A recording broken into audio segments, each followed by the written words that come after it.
मैं माननीय कृषि मंत्री जी से जानना चाहूंगी कि वर्तमान में पोलावरम बांध की क्या स्थिति है और ये कब तक पूर्ण कर लिया जाएगा।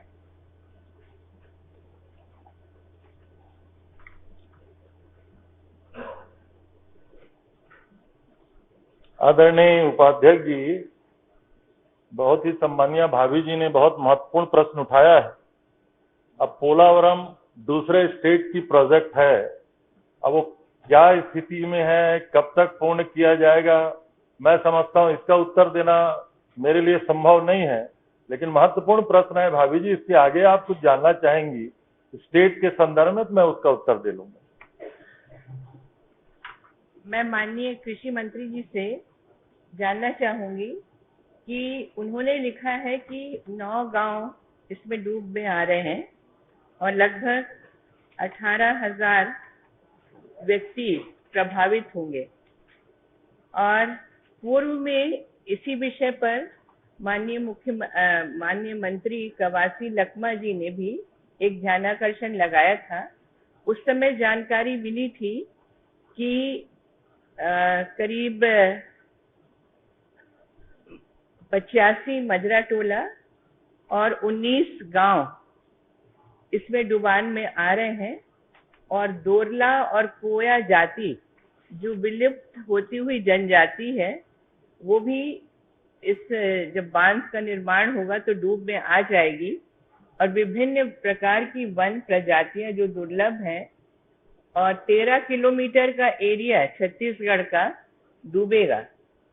और इससे तब ये हुआ था कि केंद्र शासन को इस बारे में लिखा जाएगा, क्योंकि सिंचाई का कुछ भी रकबा यहाँ नहीं मिलेगा, सारा का सारा आंध्र प्रदेश में जाएगा।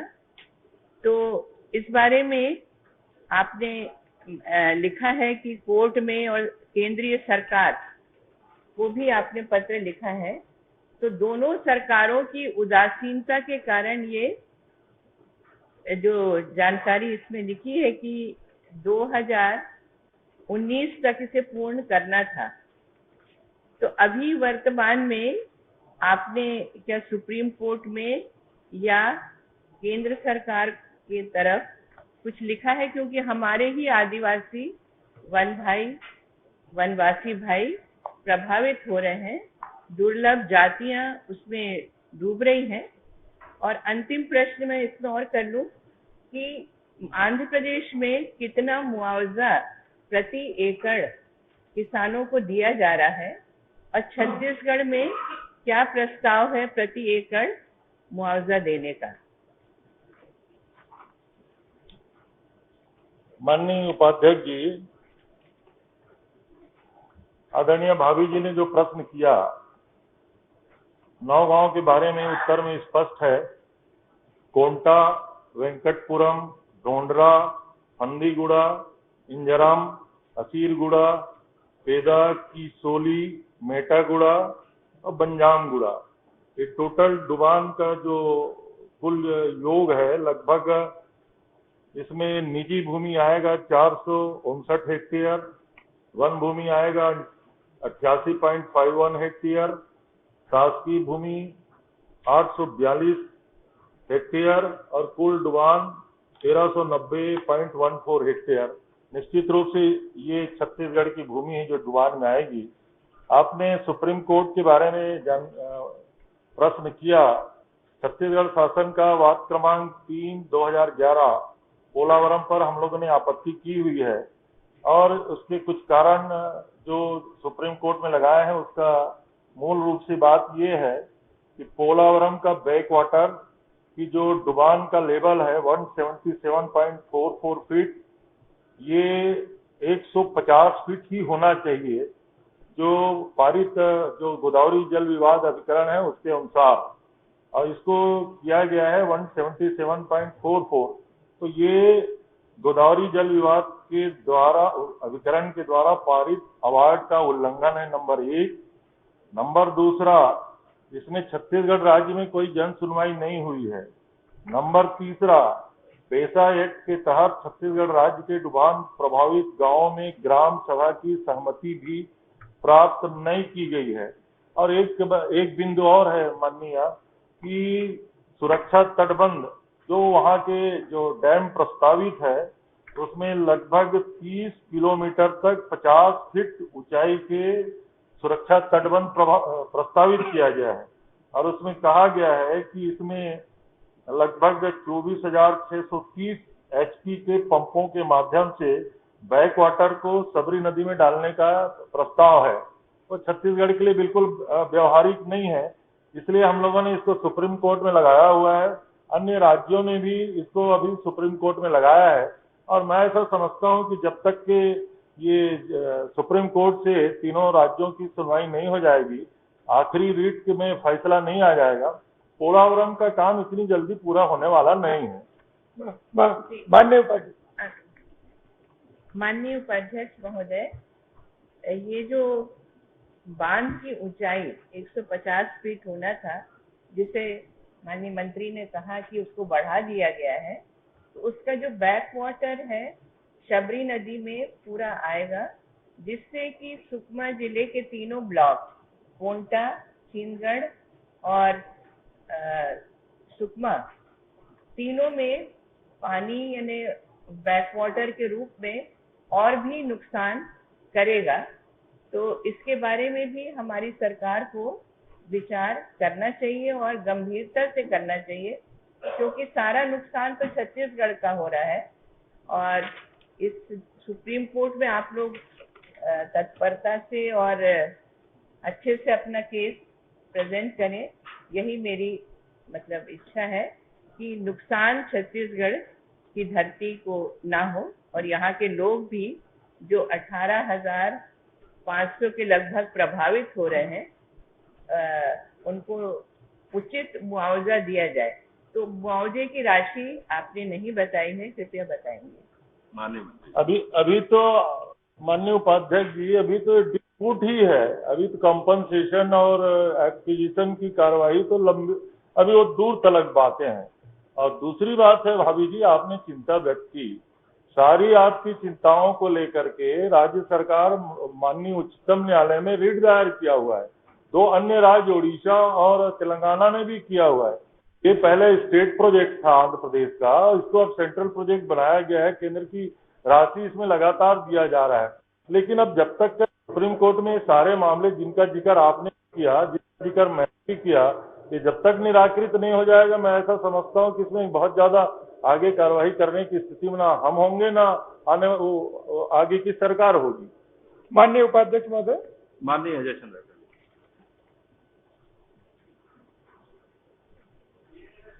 माननीय उपाध्यक्ष महोदय, छत्तीसगढ़ के हितों के लिए बहुत महत्वपूर्ण प्रश्न है और कई बार विधानसभा में आ चुका।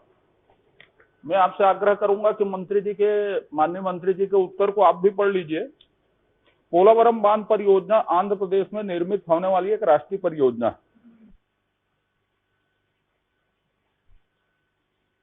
जानकारी उपलब्ध नहीं है मतलब छत्तीसगढ़ को जानकारी उपलब्ध नहीं है, यह माना जाएगा। अब जो दूसरा लाइन आपने लिखा है, इस परियोजना के संबंध में राज्य शासन द्वारा माननीय सर्वोच्च न्यायालय में छत्तीसगढ़ राज्य के हितों की सुरक्षा हेतु याचिका प्रस्तुत की गई है, बताना उचित नहीं है। सबसे महत्वपूर्ण परियोजना है, यदि हम जिन बिंदुओं पर न्यायालय में गए हैं उसको राज्य विधानसभा में बताने से कोई न्यायिक प्रकृति पर प्रभाव नहीं पड़ेगा। हम जिन जिन बिंदुओं में सर्वोच्च न्यायालय में गए हैं, कृपया उनको बताने का कष्ट करें कि हम इन बिंदुओं में छत्तीसगढ़ का पक्ष रखे हैं रिट में, कौन कौन से वो बिंदु हैं और किन किन बातों की आपको अध्ययन नहीं है और उसके लिए आप क्या कर रहे हैं अध्ययन करवाने के लिए, बता रहे। असल में क्या है कि आपका ध्यान केवल प्रश्न करने तक था। आदरणीय भाभी जी ने यही प्रश्न पूर्व में पूछा और मैंने सुप्रीम कोर्ट की अपनी आपत्तियों को मैंने पूरा पढ़ के सुनाया। अगर आप कहें माननीय उपाध्यक्ष जी आप इजाजत दें, मैं दूसरी बार पढ़ देता हूं। मैं अभी पढ़ के सुनाया आपको। मैंने एक प्रश्न पूछा है कि क्या क्या चीजें आपकी जानकारी में नहीं है, उसका जानकारी लेने के लिए किससे अध्ययन करवाएंगे, क्या अध्ययन की जरूरत है, मैंने ये कहा पहला प्रश्न।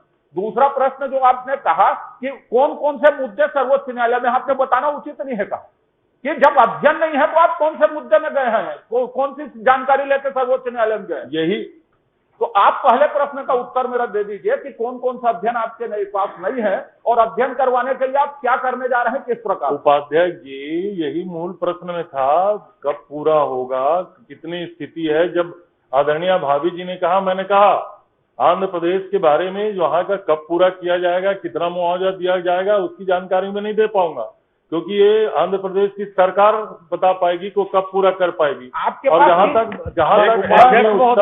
उपाध्यक्ष बाकी सदस्यों के प्रश्नों पे भी ध्यान रखा जाए, बाकी सदस्यों का भी। माननीय सदस्य ध्यान दें, क्योंकि पोलोरम बांध जो है बहुत महत्वपूर्ण घटना है हमारे लिए, खासकर बस्तर के लिए और छत्तीसगढ़ के लिए। माननीय उपाध्यक्ष मंत्री आप बैठे, उसके बाद आपका नंबर आएगा। उपाध्यक्ष मंत्री जी उत्तर दे रहे हैं, इकट्ठे दे देंगे ना जवाब? नहीं आप बैठे थे, उसके बाद मंत्री जी इकट्ठे दे दीजिएगा। आप ने कह दिया कि वहाँ क्या स्थिति है मालूम नहीं है, वो अगर पूरा बांध तेज गति से बना लेंगे तो हमको तो डूबना ही है, और दोरला जनजाति के लोग उसमें डूब रहे हैं। दोरला जनजाति वहाँ की बहुत ही सीमित जनसंख्या वाली जनजाति है। तो माननीय मंत्री जी, यहाँ से आप शिष्टमंडल भेजेंगे क्या अपने अधिकारियों का कि वहाँ बांध का स्थल निरीक्षण करके आ जाएं कि ठीक से बन रहा है कि गति कम है? नहीं तो सुप्रीम कोर्ट भी क्या करेगा, बांध को तोड़ने का आदेश तो कर नहीं सकता, सिर्फ बसाहट की बात होगी। चले, महानदी का जल विवाद अभी तक, मेरे दोनों प्रश्नों का उत्तर महानदी का जल विवाद, आप अधिकारियों का एक दल वहाँ दे रहे उत्तर दे बीच में। माननीय अधिकारियों का एक दल वहां भेजेंगे क्या कि वो बांध की अद्यतन स्थिति क्या है वो जानकारी लेने के लिए? उपाध्याय एक मिनट, क्योंकि ये महत्वपूर्ण विषय है और कहीं न कहीं बस्तर के आदिवासियों की हित है और छत्तीसगढ़ की हित है, इसलिए थोड़ा विस्तृत चर्चा के लिए अनुमति दिया गया है। इसमें माननीय सदस्यों के द्वारा ये कहा जा रहा है कि ये सारी चीज नहीं है, बहुत बड़ी मुद्दा है, इसलिए माननीय मंत्री जी से मैं चाहता हूँ पहले तो प्रश्नों का उत्तर दिलवा दीजिए। दोनों प्रश्नों का उत्तर आप माननीय उपाध्यक्ष जी उत्तर दे रहे हैं।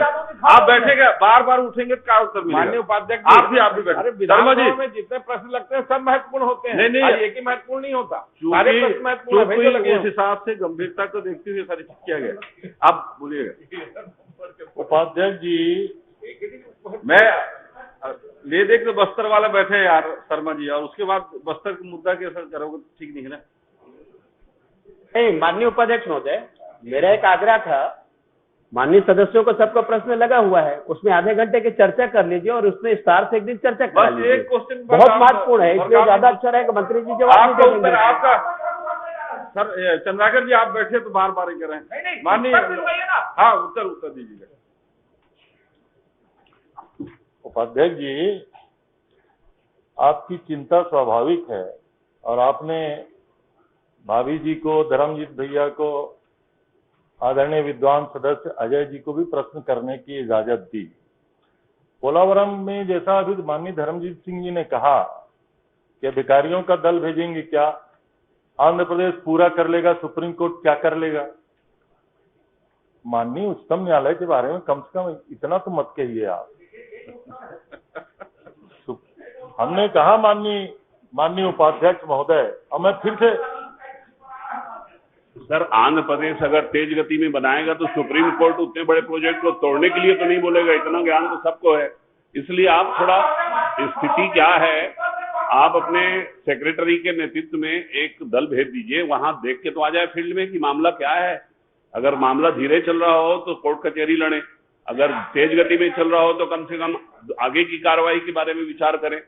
गरीब आदिवासियों को आंध्र प्रदेश और छत्तीसगढ़ और उड़ीसा के भरोसे में डूबने के लिए नहीं छोड़ा जा सकता। इसलिए मैंने आपसे आग्रह किया है कि एक दल भेज दीजिए, वहां के अधिकारियों से मिलकर स्पॉट इंस्पेक्शन करके आ जाएंगे और आपको रिपोर्ट बता देंगे। धर्मजीत भैया जब से चंद्राकर जी के संपर्क में आए हैं ना, तब गड़बड़ा गए हैं, बहुत दिन से देख रहे हैं। चलिए मंत्री जी। उपाध्यक्ष जी, अजय जी ने कहा कि अध्ययन के मुख्य बिंदु क्या है। मैं अब पूरा, अगर आप सम्मान करता हूं। आपको मैंने ये कहा है कि अध्ययन आपके पास नहीं है तो अध्ययन उन बिंदुओं का करवाएंगे क्या, किससे करवाएंगे, किससे करवाएंगे, कब करवाएंगे, ये पूछा। और कौन कौन से मुद्दे में आपने याचिका दायर की है वो बता दीजिए। भाभी जी बैठी हैं, आपने उसके प्रश्न के उत्तर में याचिका में कौन कौन से बिंदु शामिल किए नहीं बताए। और इतने ही बात पूछ रहा हूं मैं, बार बार नहीं खड़े होऊंगा भैया। अब इसके बाद आप नहीं खड़ा हो तो पूरा मैं पढ़ दूं। खड़ा होइएगा तो हम बृहस्पति सिंह को पीछे लगाएंगे आपके। बृहस्पति जी को पूरे विपक्ष की तरफ से हम प्रणाम करते हैं कि वो मत खड़े हुआ करें करके। नहीं, चलिए एक अदोनिया है, उपाध्यक्ष जी अध्ययन के बिंदु में पढ़ के बहुत संक्षिप्त वाला सुना देता हूं आपको। परियोजना के अधिकतम जल स्तर से प्रभावित क्षेत्र का सर्वेक्षण और कंटूर चिन्हांकन। दूसरा, बाढ़ जल स्तर में वृद्धि, पोलावरम परियोजना से पूरा प्रभावित क्षेत्र का चिन्हांकन। तीसरा, जल आयोग द्वारा पोलावरम परियोजना की जारी स्वीकृति के आधार पर राज्य में अधिकतम बाढ़ स्तर में बैक वाटर का जल स्तर का चिन्हांकन। चौथा, शासकीय शासन द्वारा भूमि, ये हमारे अध्ययन का जो कराया जा रहा है उसी का बिंदु है। और आपने माननीय उच्चतम न्यायालय के बिंदु जो आदरणीय भाभी जी को मैं पूर्व में बता दिया हूँ, आप चाहते फिर से पढ़ के सुना देता हूँ। सबसे पहला तो वही ऊंचाई वाला है। गोदावरी जल विवाद अभिकरण द्वारा पारित शर्त के अनुसार पोलावरम का बैकवाटर डुबान सहित 150 फीट होना चाहिए। वो 177 फीट है, जो कि गोदावरी जल विवाद अधिकरण के पारित अवार्ड का उल्लंघन है। नंबर 1, जन सुनवाई नहीं की गई है। नंबर 2, पेशा कानून के तहत राज्य में डुबान प्रभावित ग्राम सभा की सहमति क्यों प्राप्त नहीं की गई। नंबर 3, सुरक्षा तटबंध के ये विद्युत पंपों के माध्यम से सबरी नदी में पानी डालने का प्रावधान जो किया गया है वो अव्यवहारिक है। नंबर 4 और 5वां, तटबंध निर्माण में छत्तीसगढ़ की 1300 एकड़ भूमि जो ली जाएगी उसकी आवश्यकता से सबरी नदी के किनारे जो आबादी प्रभावित होगी उसके बारे में। यही तो मैंने आपको पढ़ के सुनाया, बार बार आप उसी मोहन मरकाम जी। माननीय उपाध्यक्ष महोदय, पोलावरम बांध राष्ट्रीय परियोजना है, वो बनना तो तय है। मैं माननीय मंत्री जी से आपके माध्यम से जानना चाहता हूँ, 18,510 प्रभावित जो है वहाँ के लोग, उनके लिए बसाहट की क्या व्यवस्था है? सरकार उसके लिए कोई कार्य योजना बनाई है क्या? जब बांध बन जाएगी, जब उनके लिए कोई व्यवस्था नहीं है तो डुबान एरिया में जो हमारे प्रभावित है, सरकार उनके लिए क्या क्या कार्य योजना बनाई है? बहुत माननीय उपाध्यक्ष महोदय, ये तो सुप्रीम कोर्ट में जैसे ही कुछ निर्णय होता है उसके बाद हम उनके लिए पुनर्वास की नीति बनाएंगे।